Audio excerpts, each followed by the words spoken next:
Hello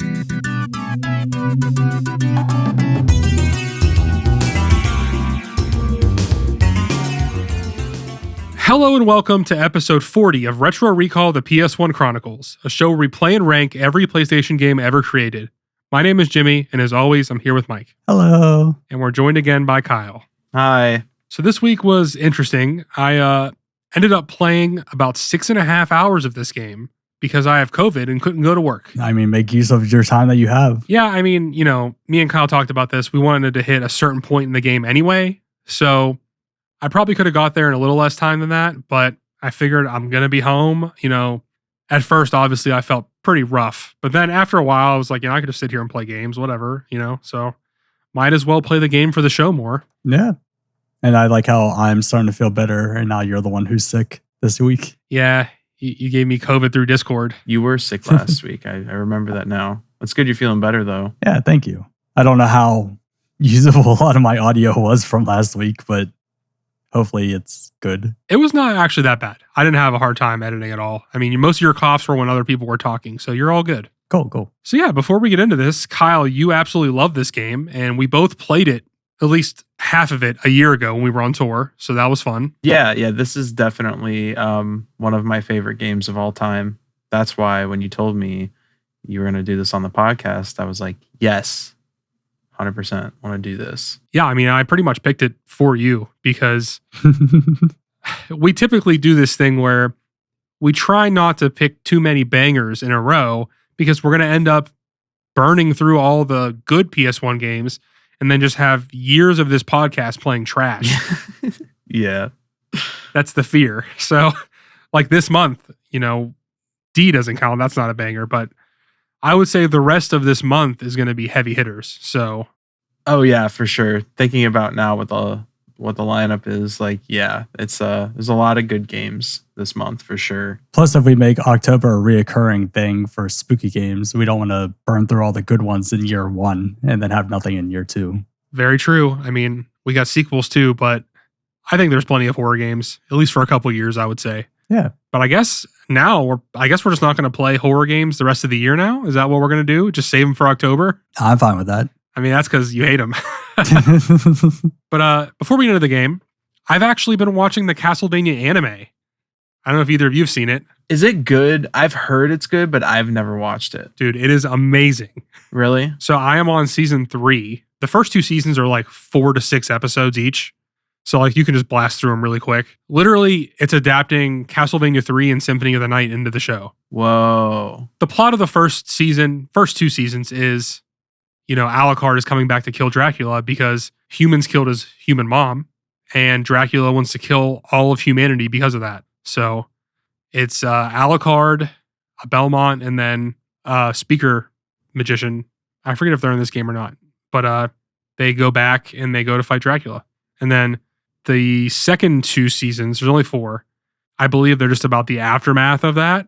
I'm halfway through season 3. It's really good. I would highly recommend it to both of you. Even if you don't like Castlevania, it's still amazing.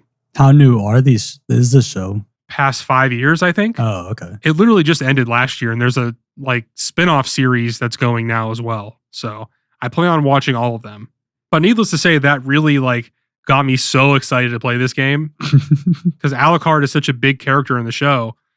So like, you know, you play as him this whole game. I'm ready to go, you know? Yeah, I had no idea that Symphony of the Night was like, you know, took place in the show, or the show takes place during that time. That makes it a lot more interesting. I will say it's not exact. It's like it takes elements from it and then kind of molds its own thing, but it's still clearly from the game. You know what I mean? Oh, okay. I mean, I like that more where they kind of do their own thing, but they're taking things from it. It's not an exact, you know, adaptation. So yeah, I definitely think you should watch it. I'll have to check it out. Anything like that with like Castlevania related is usually off my radar. I don't really pay attention that much to it, which we'll get into more, but this was my first time ever playing a Castlevania game. So it's very interesting. Well, you played the right one, son. This is the only Castlevania game I've played. So really? Yeah, I mean, I want to say I've probably dabbled with the older ones at some point, but I never actually got into it. Like I might have messed around with it for a few minutes and then quit because it's super fucking hard. Dude, I just want to say the DS Castlevania games and then the Game Boy Advance Castlevania games are so good. Like Dawn of Sorrow and Aria of Sorrow are both incredible games. Circle of the Moon, incredible game. This game is like definitely like the pinnacle of Castlevania for me.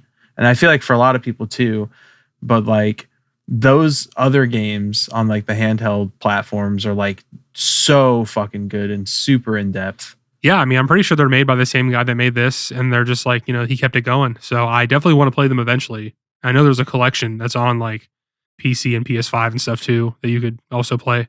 But interestingly enough, there's actually another Castlevania game for PS1. It's like a collection of the older ones. So at some point, we'll have to get to that as well. Yeah, I saw that on the list of games, and I was like, oh, I wonder if this is just like a sequel or what. So after playing this, it'll be interesting to dive into some of the older ones then. Do you know what games are on it offhand? I don't. I didn't really look into it because I didn't even know it existed until I saw it. Oh, it's its own game.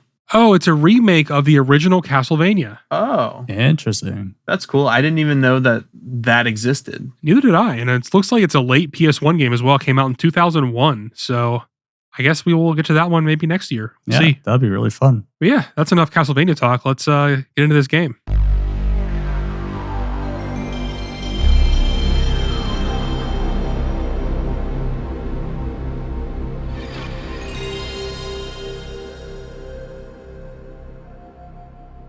Castlevania Symphony of the Night was released on October 3rd, 1997 in North America. It was developed and published by Konami, and it's a Metroidvania, part of where the name comes from, this and Super Metroid. So where do we start? Mike, let's get your first impressions because we both have played this game before, so I just want to see where you're at. Yeah, so the most I've ever known about Castlevania, I've watched someone play it whenever I was really young, probably on like the NES versions. The one thing I always knew about this game was you just hit every light source, all the candles and stuff, hit everything on the walls. I mean, that's true. That's all I ever knew about this game. So jumping into it, I was very surprised it still had that like retro, like 2D artwork. I appreciate that. I think it looks a lot better than to try to make it all 3D. No, I think this is a beautiful game. Like the pixel art is amazing. If this was full 3D, it would have looked like shit, in my opinion. 100%. Though I will say, environments I love. The main character sprite, I don't know. Something just always feels off about it. In what way? I don't know. Just like as I was playing, it kind of looked like it was like less detailed than everything else. I don't know if it's just the way I was looking at it or I could be going crazy, and I don't like the tracing on the character when he's moving. See, that's what I was going to say. I love the tracing on the character. Like, I think that looks so fucking cool. So it's meant to signify he has like special abilities because he's half human, half vampire. So he can like shift around. I get that. You can't really do it in the game. They show it in the show a lot, but yeah, I mean, that's just basically there to look sick. You know what I mean? Oh, yeah. I always expected like, okay, this is just because like he's this special character or whatnot. So I understood why they had it. It's just, oh my God, does it always have to be going all the time? Kind of reminds me of like if you have that setting on your computer where you like drag it around. Yeah, that's exactly what I thought of. Yeah. But it's way sicker and cooler because he's a vampire. I don't know. I hear you on the like characters not feeling as detailed because the other NPCs also have that as well. Like they have like no facial features really. So I kind of get where you're coming from a little bit, but I don't know. This game is so detailed. Oh, yeah. It's not enough to like knock it. It's not like the sprites are that terrible compared to the backgrounds. It's just in comparison, I think the backgrounds look amazing and very detailed, and the characters are a little lacking, but that's just my opinion. I still think everything looks incredible in this game. I love like the 3D rendered backgrounds or whatever. Like when you're up at like Dracula's castle and the clouds are moving in the sky and shit. Like I love that. They did that really well. Yeah, and like the library where the books are moving around and stuff. Yeah, it looks dude. sick. Like especially those like the book enemies and stuff when they like move around and open up and shit. Like I love that. So I played this game, like I said, for about 6.5 hours. How long did you play it for, Mike? 3 hours. And I hit a wall. So that's why with Kyle beating this so many times, you having a lot of knowledge onto this game, my notes are more questions than notes because I'm like, I don't know where I'm supposed to be and what I'm supposed to be doing. I think if I would have had more time, put more time into this, then I probably could have figured out some of the problems. But it just seemed that like exactly at that 3-hour mark, I hit a wall. I didn't know what to do. Do you remember where you got stuck at? So my biggest problem, it feels like every direction I had to go required double jump. And I didn't have the double jump ability, so I was just stuck every single direction I went. So you can actually get the double jump pretty early. Really? It's in that top area, top right, around there somewhere. And you kind of just, like, you can find it. It's like the first power-up I got, I'm pretty sure. Hold on. So the top right area where there's the elevator and the elevator switch. Yeah, it's like that area next to that, I'm pretty sure. Did you get the Jewel of Open from the librarian? No. Ooh, yeah, you need that. Oh, see, I went to the librarian. I bought the map so I could see everything. And I bought a saber because I needed an upgraded weapon. And I looked at other things, but I'm like, I don't think I need any of this right now. So there's an item that you buy and it can open up all those doors that are like glowing blue. Oh, that's how you open those doors. Damn it. See, I was trying to figure out how you open up those stupid magical doors and I could not figure it out. No, I mean, any complaints you have about not being able to figure things out like this, I totally get it because my first real playthrough of this game was around Kyle and I was constantly asking him questions. So this time I remember all the questions I asked, so I knew what to do. But that first time, if I didn't have someone with me, I would have looked it up 100%. Yeah. I mean, as always, I try not to use walkthroughs at all. And seeing as I hit the typical like time frame that we do for these games, I was like, well, this is a true playthrough. I hit a wall and that's it. Just move on now. No, I don't blame you at all. I mean, the way this game kind of works is, it is a Metroidvania. So you hit a wall, you look at the map, see places you haven't been, you try and go there. You get a new power up, you go back to every single place you've already been that you couldn't go to before. Because, I typically would forget what kind of obstacle was there. So like, I get the double jump, I get like the bat or something, and then I have to go all the way back and go to all these little spots and see if it works there. It's just the way these games are. So you couldn't get the one essential thing that you needed to keep going. So I understand why you would get stuck. Yeah. And I backtracked everywhere. Every room that was like, oh, I didn't explore this area yet. I tried and went into there like, oh, why didn't I explore this area?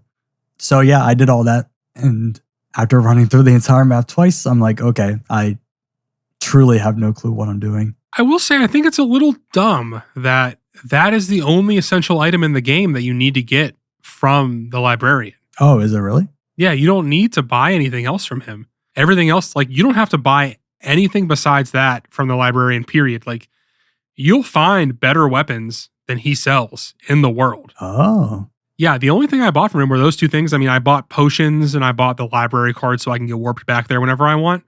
But at the end of the day, like, I don't know why that's not in the world. Like, I can understand why that would get you stuck because why would you think that would be there? I will say, though, to be fair, if you were going through like the items in the librarian's shop and looking through the description, the description for the Jewel of Open is literally can open locked blue doors.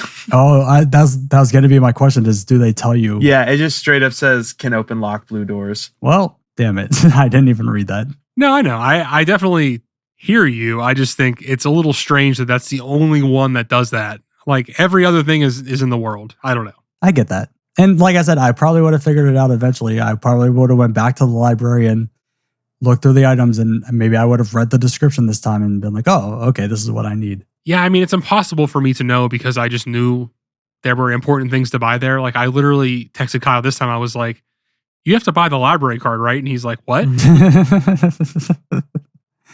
I almost bought that too because I'm like, that seems important, but I don't know what it does. So the library card will teleport you back to the library no matter where you are on the map. And it's like a one-time use? Yeah, so every time you go there, you should buy one. Oh, okay. Well, that's good to know now. Now I can go back and probably make it farther in the game after this. Yeah, other than that, like what did you like playing it? Was it, do you have any other complaints as far as like the gameplay goes or just anything in general just to get us started? Honestly, no. The biggest thing with this game is, I mean, one, it took me forever to know that save points is what heals you. I was like, there has to be a way to heal. And I never put two and two together. But once I figured that out, I was going to save rooms nonstop. Oh, absolutely. Yeah. Every single time You take a few hits or you get a new thing, you go right back to that save room. Yep. The one thing I was very confused about, I bought a spell from the library. It's like, oh, give yourself HP by like drinking blood or something like that. I could not figure out how to make it work. When you attack enemies, blood flies off of them, and yeah, it just has to touch you. Oh, so it's like an always active spell. No, I think there's like a timer on it. Ah, okay. Because I saw like there's a combination for it, and I kept hitting the button combination, and nothing was happening.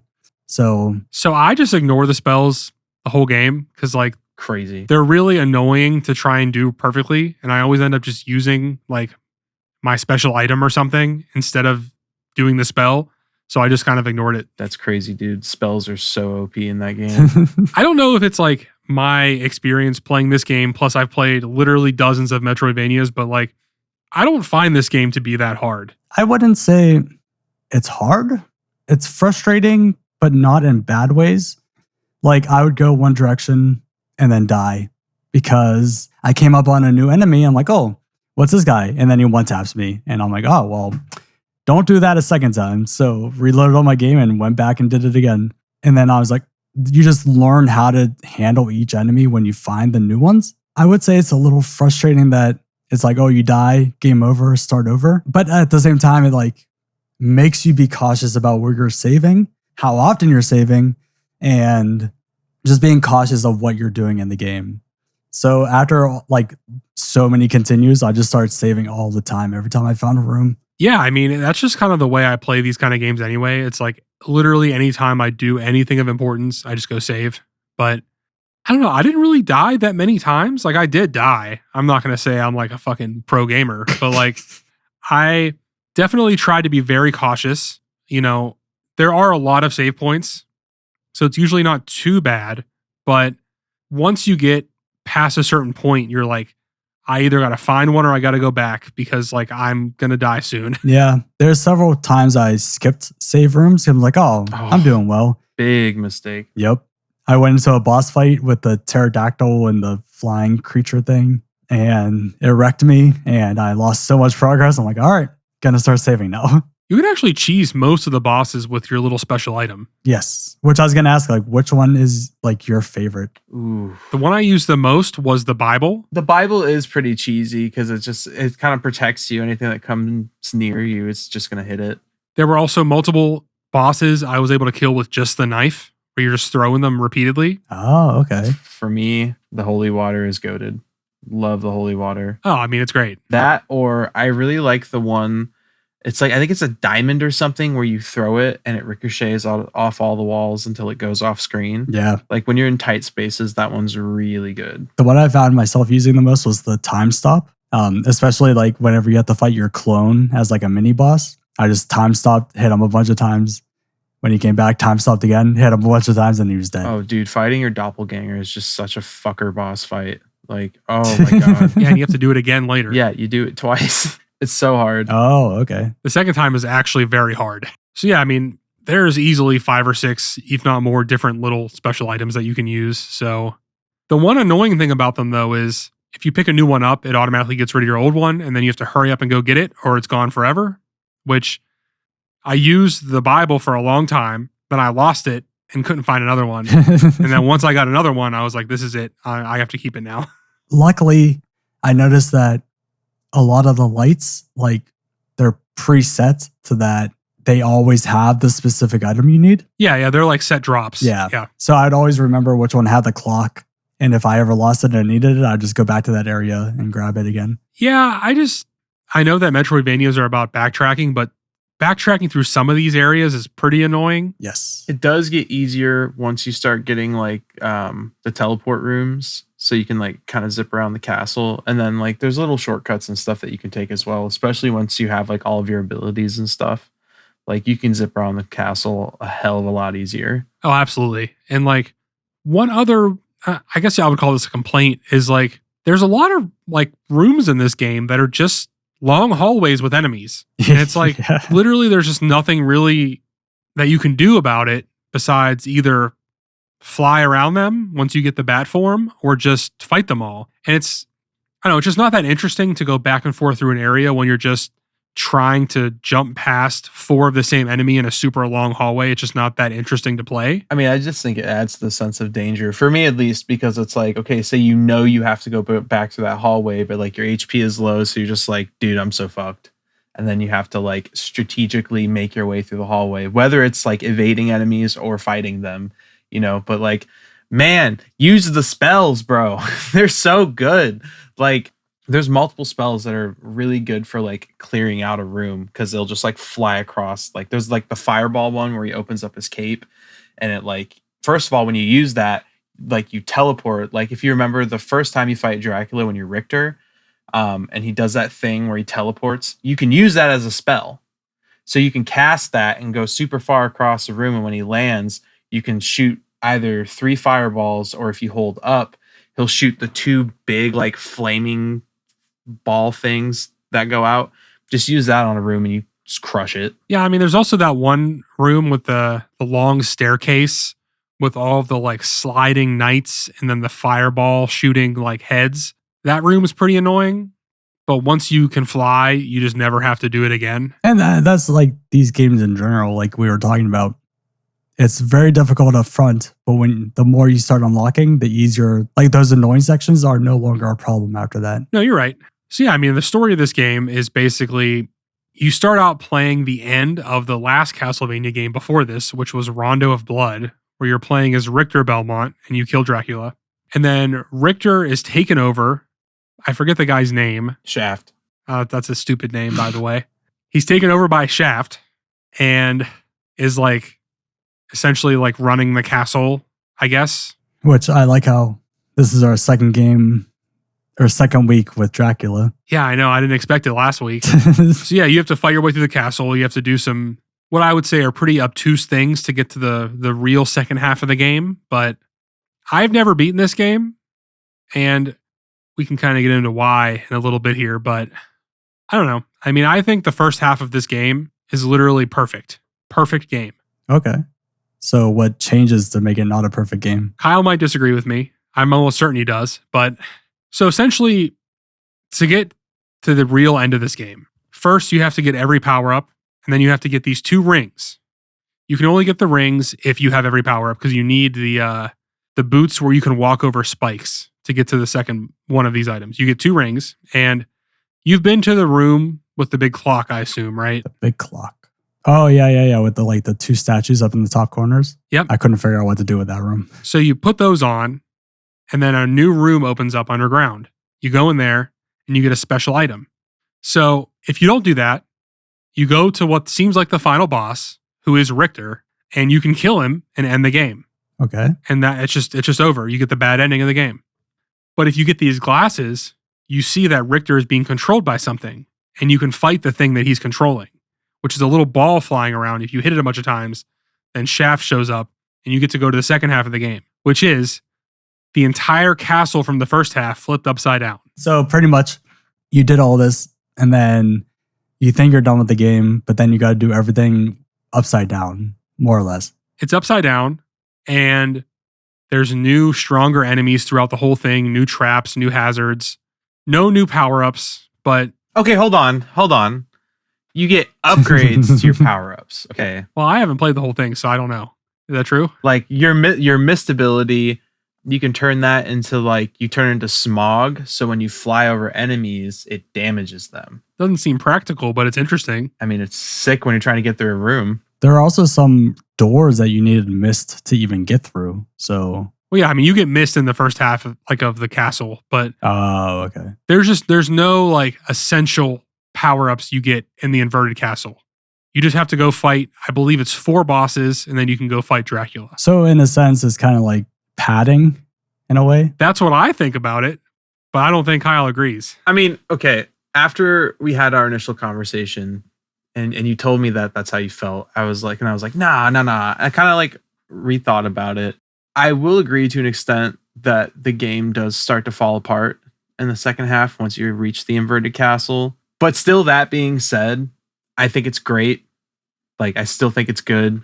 You get different enemies. They're harder. I think the boss fights in the second half of the game are a lot cooler and more interesting. I don't know, man. Like a lot of the soundtrack is really good in the second half too. And then like, I don't know, they kind of change up some of the coloring of the environments. And so like some areas are a lot more like colorful and stuff too. So it's like, I don't know, it looks really cool. And I definitely have to take into fact that I have a huge nostalgia factor for this game because, you know, I played this game as a child and I still, you know, semi-regularly go back to this game just because it's so fucking good. I don't know if I would call it padding, but I can definitely see why you would call it that. Because at that point, you're just kind of like, all right, got to get through this all, collect all the pieces of Vlad, and then you go fight Shaft.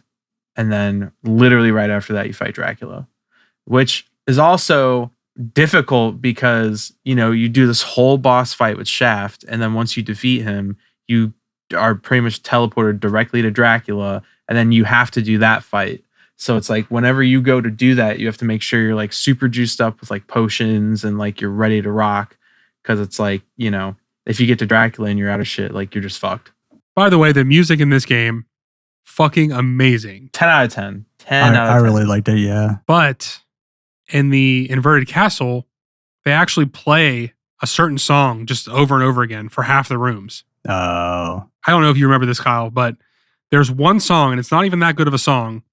They just play it so much. I know what you're talking about. I don't remember which song it is, but I do remember that the Inverted Castle has a lot of that same song. I would be fine if it was just the same music from the first half in those same areas. Even if it wasn't changed, it would still be cool because you're in the same area still.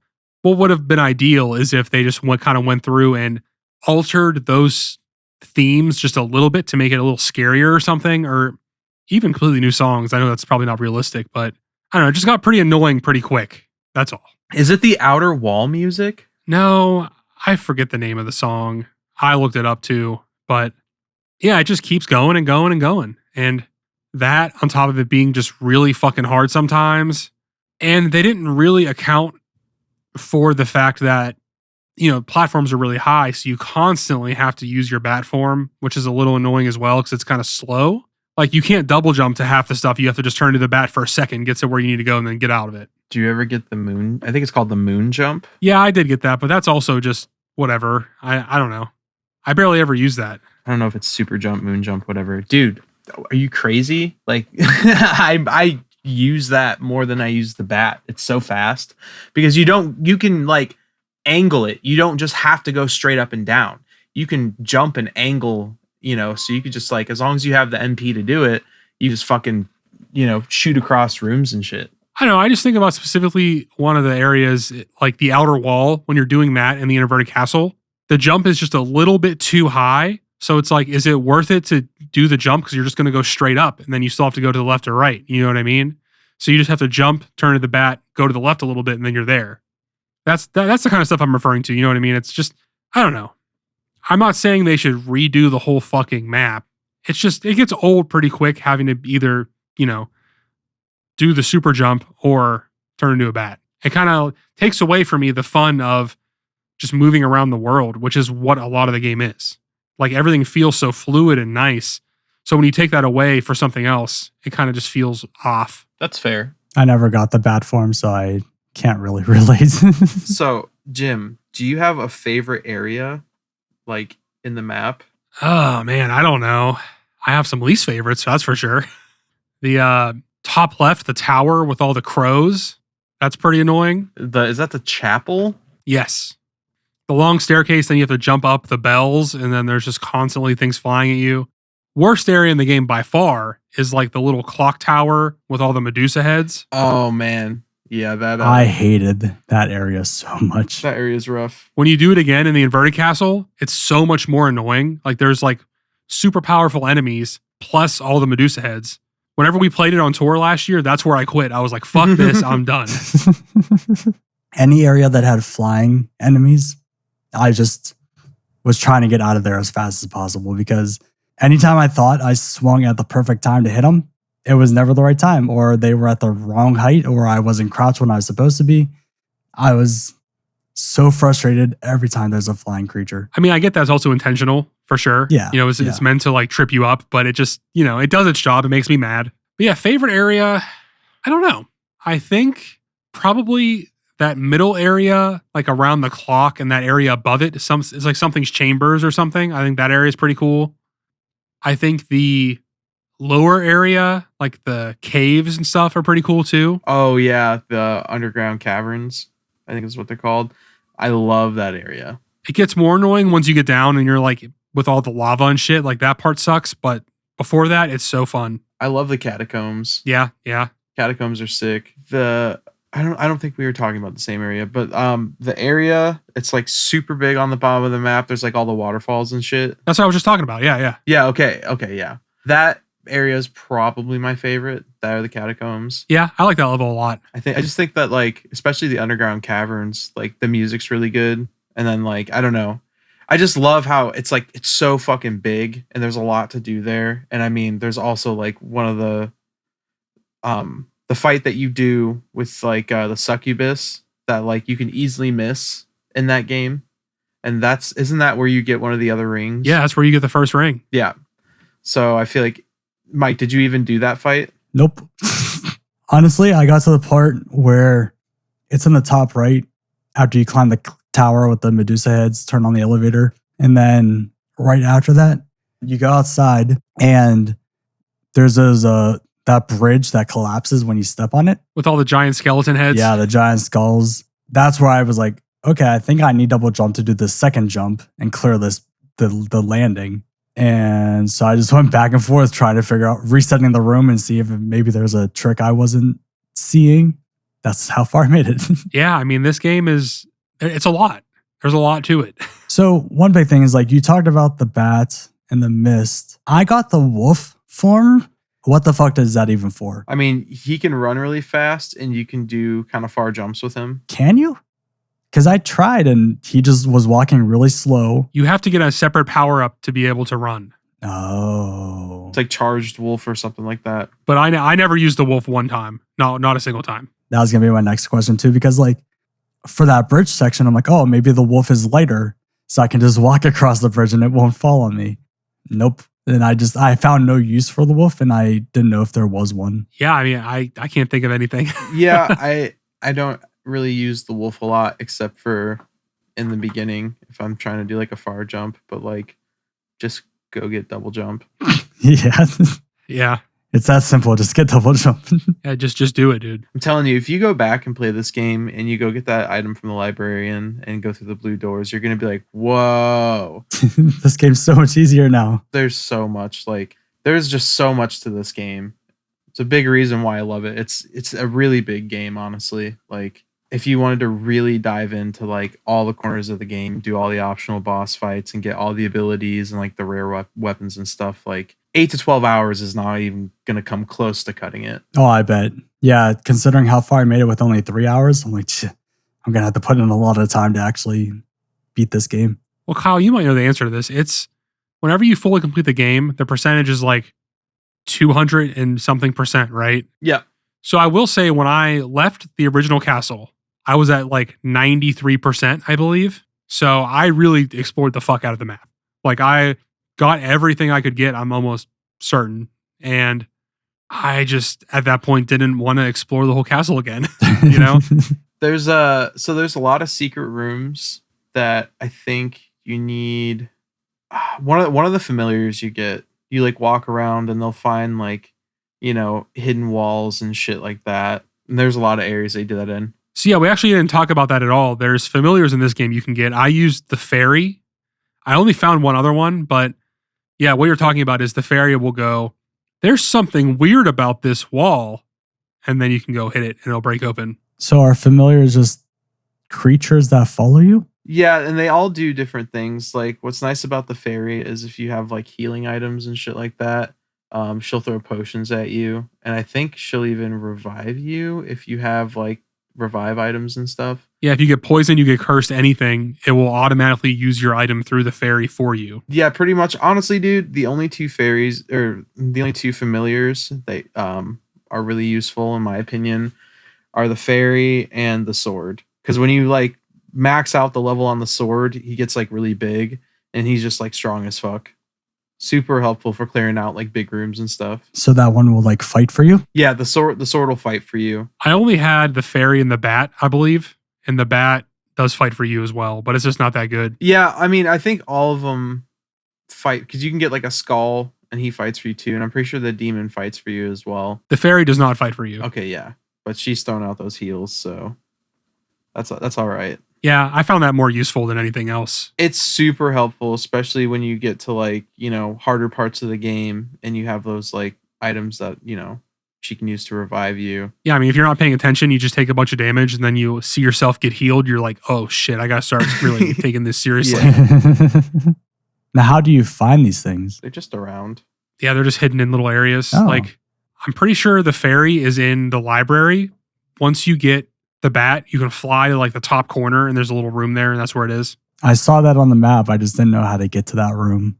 I also, and after I was done playing, I looked up a bunch of stuff about this game and there's a ton of ways you can skip things too. Like specifically that one, I saw what you can do is Alucard can kick down on something and it gives him a little boost. So what you can kind of do is jump up, kick off the book, and then use that momentum to get up there without even having double jump. Oh, that's interesting. And there's all kinds of little things like that you can use to like skip all kinds of stuff in the game. That's very interesting. Jumping into this, like whenever the very first level is called the final fight or something, I'm like, is something wrong with my game? Like I'm playing the final boss already. And then I beat it and there's like the story and I'm like, what is happening? Is there more to this game or does something bug out and I can't play it? Oh yeah, I did want to ask you, what did you think about the voice acting? It was not the worst we've heard. I think it's in that so bad it's funny and good type of thing. Absolutely, dude. The voice acting is terrible, but like it definitely is so bad that it's good. Yeah, it was kind of like they just picked the most echoey room possible to record their lines. Oh, it sounds terrible. Yeah, it sounds just absolutely just not good. And the lines are delivered in such strange ways. I don't know. It's like step up to the computer mic to record the lines. And what's the line? He's like, what is a man? A terrible pile of secrets. It's like, what is this? A miserable little pile of secrets, dude. Yeah, that's what it is. Yeah. Dude, fucking legendary. It's all so dumb. Like Alucard's voice acting is the worst out of everybody. Yeah. Like, I mean, one of the endings, I think he says like, farewell, we will not meet again. They're just trying to go for that like very like brooding like vampire guy, but like it's so funny in the anime he just has like a normal fucking voice. So in ports for the game, like because you can get the game on PS4 and stuff like that, they have completely different voice acting, and some of the lines are changed too. I think most of the lines are changed. I didn't know that. It's not much better, honestly. It's like bad, but it's not funny bad. So I much prefer the original voice acting because it's still bad, but it's funny. I mean, that's how I am, dude. Like I love Deadly Premonition, like all those kind of games where it's just, they did try, it just sucks. So it like works. But like when it's not funny bad and it's just bad, it's like, this sucks. Like I don't want to see this anymore. Yeah, this has been a strange conversation because Mike didn't get that far and, Kyle didn't actually play the game this time. He's just talking about it because he fucking loves it. Yeah, dude. Good game. I know. It's a weird vibe going on here. What's funny is like I feel like I made a lot of progress until I heard about the rest of the game and like, wow, I didn't make it anywhere. You really should go back and play this game because it is really, really good. And use the damn spells. You don't need them. Take it from me. The only real other complaint I had was, and this is, just complaining at this point, but I think the map should say what areas are which. Oh, that would have been nice. It shouldn't just be completely blank. Like I think of probably my favorite Metroidvania, which is Hollow Knight, and on the map, it has the names and it looks cool for each, like it's different coloring and all that stuff. So I think I'm not asking this game to go crazy, but if it just said the name over it, or if it just had different colors or something, I don't know. I think that would be very useful. Because once you explore the whole castle, like, yeah, I know my way around, sure. But it just can be a little confusing. Like, okay, I'm going to go back here and see what I missed. Which area is this again? And then you go there and you're like, oh, wait, never mind. You know? Same goes for, like you said, with that clock room with the giant clock. If I figured out what I was supposed to do with that room, I would then have to then figure out where to go to even get back to that room. Because, like you said, I know the map. I'm like, oh, I know this is the path I take. But then now thinking about it, I'm like, wait, but how would I get there right now if I wanted to? Yeah, and that clock room is very important, and it's not marked on the map in any way other than a regular room. So that's the kind of thing where it's easy to get confused, especially when you don't know the game like me and Kyle do now. So like, I don't know. Any complaints that you've had, Mike, I'm like, I fucking get it. Because like I went through that the first time I played it. So like I can't be like, oh, well, get good. It's just hard. You have to just grind away at it till you figure it out and learn. Which for me isn't a bad thing. I like that kind of stuff. As long as it's not designed in a way to make you frustrated because of just how stupid it is.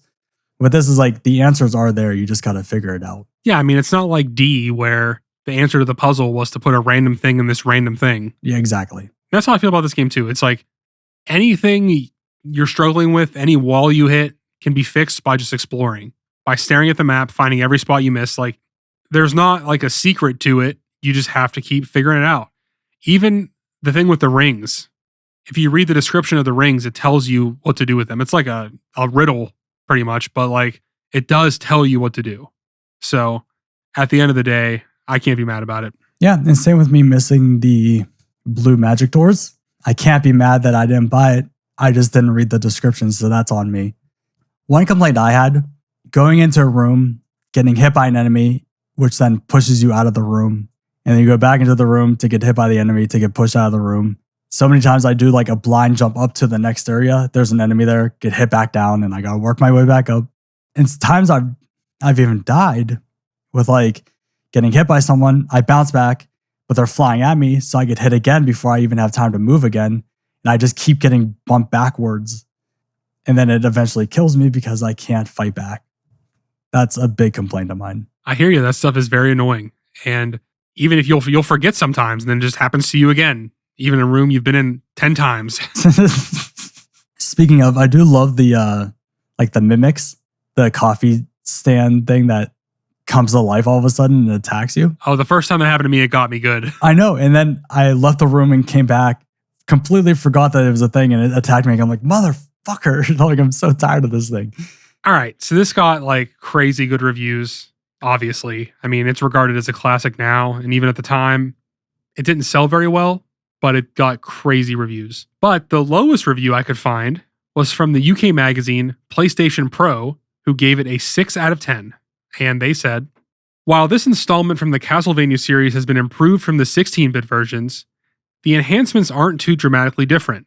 Sure, it looks and plays better than ever before, but now Castlevania is competing with the likes of Crash Bandicoot and Croc instead of 2D platformers with basic jump and shoot gameplay. That's an interesting take. And I think we dealt with this with Little Ralph too, with like, oh, why we have the technology to be 3D. Why are you still making 2D games? Like, that's so stupid, honestly, man. Like, what are they going to make a 3D game that's going to look like ass? Or are they going to make this like, game that's going to like stay within those confines, but they can do so much more that's going to look way sicker in that art style than like some fucking 16 frame per second, 3D models that are just like polygons with paint on them. Yeah, and I think it was just the mindset at the time of all games should not be using this new technology. We got away with the 2D stuff, so let's move on. It is interesting, and then we don't have to open up this whole conversation, but like they never really translated Metroidvanias to 3D ever.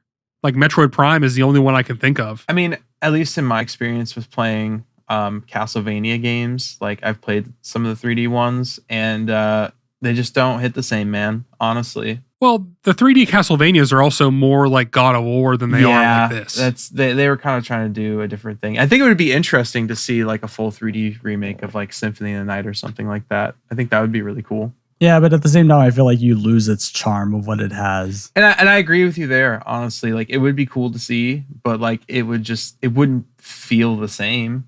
Like, it's not going to be the same. No, I hear you. I was just wondering why no one's even really tried it. Like, I can't even name that many examples. I know Metroid Prime is like a classic for sure, but I just don't know why they didn't take this and try and make it 3D. They just tried to make something else instead. Maybe they would have had a hit if they really did it. Have you ever played Castlevania 64? No, but I know it looks like shit. Yeah, it does. It's fine, I guess. Yeah, all right.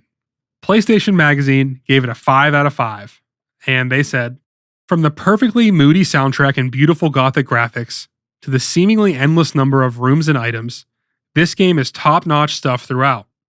Even after you've beaten it, you'll keep coming back until you've found every item, learned every spell, uncovered every secret room, and seen every ending. This game is darn near perfect, and it just goes to show that you don't necessarily need the latest in whiz-bang 3D graphics to kick some serious butt.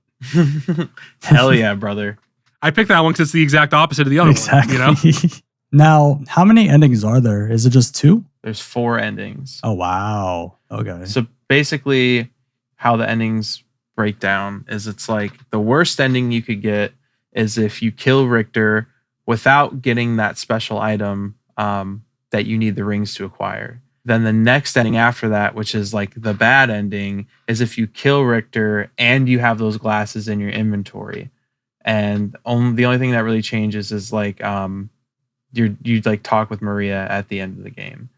And then so the 2 good endings are, the first one is that if you like beat the game fully, but your like completion percentage is below like 190 something, 199 or whatever, then like the ending plays out and Alucard's like, yeah, the world's better off without me. And he walks off all dramatic and shit. And then Maria's like, okay, bye. But then the best ending is the same thing happens, but I'm pretty sure Maria goes after him. Oh, okay. And that's if you like complete the game with like above like 200% or some shit like that. I would feel like if I got to the end through the whole inverted castle, I would probably just get that full percentage because it's not 100%, right? Like you don't have to get literally everything. It just has to be above a certain percentage, you said? Yeah, it has to be above, I think it's 199.6. I think that's what it is. So basically, if you get 200% or above, you know. All right, so that brings us to our scores. No secret, I'm going to give this game a high score.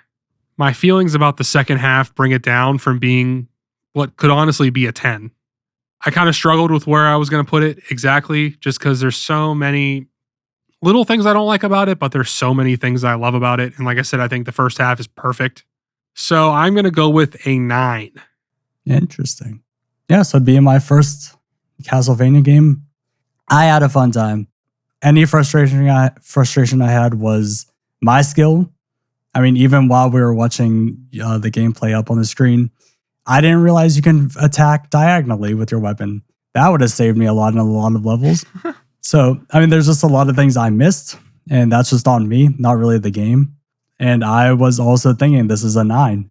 I think if they just fixed the hit system with you and like how it bounces you back, really, I feel like that's the only thing really holding it back. And like you said, knowing how the second half is now kind of sets it back a little bit more.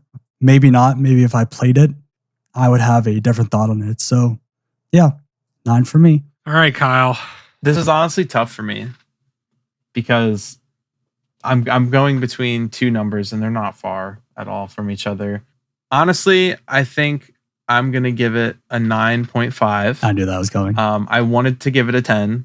I would give it a 10, but I think really diving into like aspects of the game and like Jim said, and I do agree with, like the game does start to kind of fall apart in the second half once you get to the inverted castle.